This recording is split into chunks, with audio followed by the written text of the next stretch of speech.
जिस यूरिया ने हरित क्रांति के दौरान भारत को खाद्यान्न उत्पादन में आत्मनिर्भर बनाने में बेहद जरूरी भूमिका निभाई, वही आज जलवायु परिवर्तन की वैश्विक बहस का हिस्सा बन चुका है। वजह ये नहीं कि यूरिया खेतों में नुकसान पहुंचाता है, बल्कि उसे बनाने की पारंपरिक प्रक्रिया बड़ी मात्रा में कार्बन डाइऑक्साइड उत्सर्जित करती है। इसलिए अब दुनिया का लक्ष्य यूरिया को बदलना नहीं, बल्कि उसके उत्पादन को हरित और कम कार्बन बनाना है, और इसी सोच का नाम है ग्रीन यूरिया।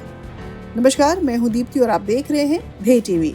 ग्रीन यूरिया सुनने के बाद सवाल तो मन में आया ही होगा कि ये है क्या और भारत के लिए इतना जरूरी क्यों माना जा रहा है। चलिए समझते हैं विस्तार से इस वीडियो के जरिए। सबसे पहले बेसिक कॉन्सेप्ट को समझते हैं। दोस्तों, पौधों की वृद्धि के लिए नाइट्रोजन सबसे आवश्यक पोषक तत्व है। यह क्लोरोफिल के निर्माण, प्रकाश संश्लेषण और बेहतर उत्पादन के लिए जरूरी है। इसी आवश्यकता को पूरा करने के लिए दुनिया में सबसे अधिक उपयोग किया जाने वाला नाइट्रोजन उर्वरक है यूरिया, जिसमें लगभग 46% नाइट्रोजन होती है। इसलिए भारत सहित अधिकांश कृषि प्रधान देशों में यह किसानों की पहली पसंद है। अब सवाल है कि ये यूरिया बनता कैसे है। तो पारंपरिक प्रक्रिया में प्राकृतिक गैस या कोयले से हाइड्रोजन प्राप्त की जाती है, फिर वायुमंडल से नाइट्रोजन लेकर हैबर वॉश प्रक्रिया के माध्यम से अमोनिया बनाई जाती है, और इसके बाद बॉश मीसर प्रक्रिया में अमोनिया और कार्बन डाइऑक्साइड की अभिक्रिया से यूरिया तैयार किया जाता है। और पिछले लगभग 100 वर्षों से दुनिया का अधिकांश यूरिया इसी प्रक्रिया से बन रहा है। तो सोचने की बात यह है कि फिर समस्या कहाँ है। दरअसल समस्या यूरिया के उपयोग में नहीं,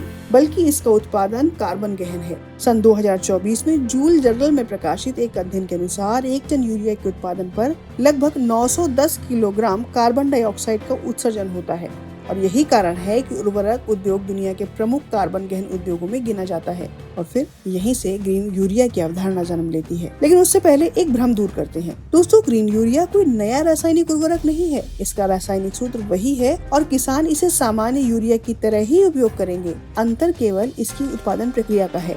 इसमें जीवाश्म ईंधनों की जगह ग्रीन हाइड्रोजन, नवीकरणीय ऊर्जा और कार्बन कैप्चर जैसी तकनीकों का उपयोग किया जाता है, जिससे उत्पादन के दौरान होने वाला कार्बन उत्सर्जन काफी कम हो जाता है। और अब समझते हैं इसके बनाए जाने की प्रक्रिया को। इसकी सबसे पहली व्यवहारिक तकनीक ग्रीन थर्मोकेमिकल मार्ग मानी जा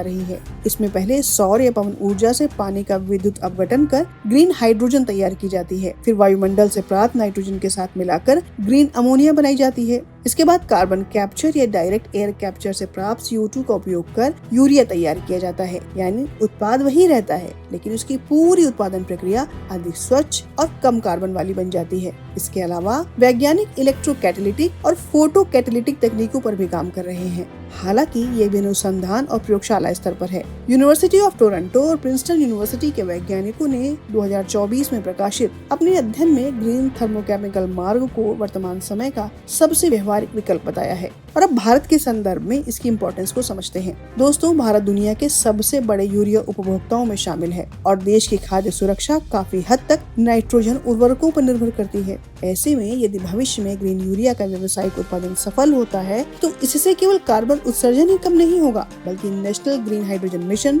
2070 नेट जीरो लक्ष्य, ऊर्जा आत्मनिर्भरता और सतत कृषि जैसे राष्ट्रीय उद्देश्यों को भी नई गति मिलेगी। हालांकि इस दिशा में चुनौतियां भी कम नहीं है। ग्रीन हाइड्रोजन का उत्पादन अभी महंगा है, कार्बन कैप्चर तकनीकी शुरुआती अवस्था में है और बड़े पैमाने पर उत्पादन के लिए भारी निवेश की आवश्यकता होगी। इसलिए ग्रीन यूरिया अभी व्यावसायिक रूप से किसानों तक तो नहीं पहुंचा है और अधिकांश परियोजनाएं अनुसंधान एवं पायलट स्तर पर हैं अभी।